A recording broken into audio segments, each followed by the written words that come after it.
Nishad Raj party के राष्ट्रीय अध्यक्ष व मंत्री संजय निषाद ने शुरू की 2027 के विधानसभा चुनाव की तैयारी। संवैधानिक अधिकार यात्रा को लेकर संजय निषाद आज अयोध्या पहुंचे।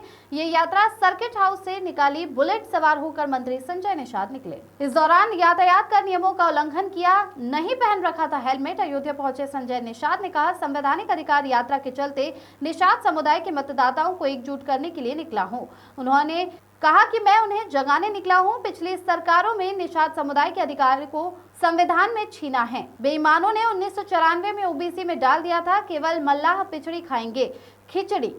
उन्होंने कहा 31 दिसंबर 2016 को अधिसूचना जारी हुई। मल्लाह अब नहीं पिछड़ी, नहीं खाएंगे खिचड़ी। जिस तरह से अपर कास्ट की आवाज उठाकर 10% आरक्षण ले लिया, महिलाओं ने 33% आरक्षण लिया, इसी तरह से निषाद समुदाय भी हो रहे इकट्ठा, अपना अधिकार लेंगे। मंत्री ने कहा, सहारनपुर से सोनभद्र संवैधानिक अधिकार यात्रा जाएगी।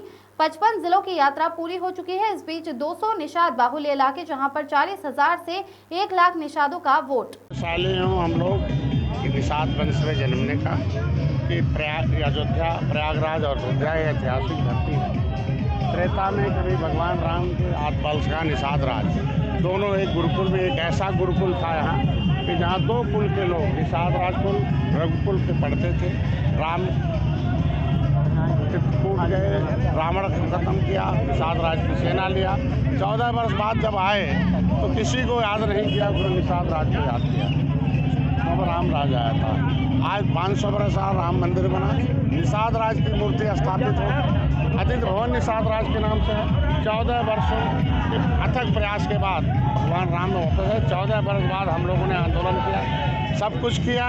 मोदी जी एक गरीब के घर, निषाद के घर जाके चाय पीना, उस दर्द को देखना, पिछली सरकारों के दंश को देखना, अंग्रेजों मुगलों के किए गए अत्याचार को देखना, कि गरीबी देखकर मोदी जी ने धन किया। और हम लोग आज ये यात्रा का उद्देश्य है कि हम सब लोग ये सहारनपुर से सोनभद्र तक जाएगा और ये 200 निषाद बाहुल सीटें हैं। 200 निषाद बाहुल सीटों को देखते हुए इनका संविधान में लिखा हुआ जो आरक्षण है, ये केवट मल्लाह मझवार हैं, अनुसूचित जाति के हकदार हैं, कश्यप कांटपुर हैं, अनुसूचित जाति के हकदार, लेकिन इनके नाम को लोगों ने ओबीसी में डाल दिया था।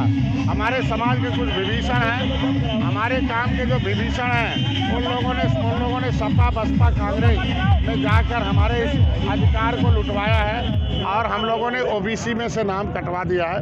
31 दिसंबर 2016 को राज्यपाल ने इसे चेंज कर दिया। हम लोगों ने बड़े आंदोलन किया। अगर हम लोगों ने आंदोलन करके नाम अगर ओबीसी से वापस करा सकते हैं, नहीं केवट मल्लाह मझवार, कश्यप कहार, धीवर रखवार, बतंत्र है, गुड़िया माझे, ये ओबीसी नहीं है, पिछड़ी नहीं है। इनके बच्चे खिचड़ी नहीं खाएंगे, ये 80 है। राष्ट्रपति के नोटिफिकेशन में अनुसूचित है, राज्यपाल के नोटिफिकेशन में अनुसूचित है। तो अनुसूचित जिसे लेना होगा वो आए।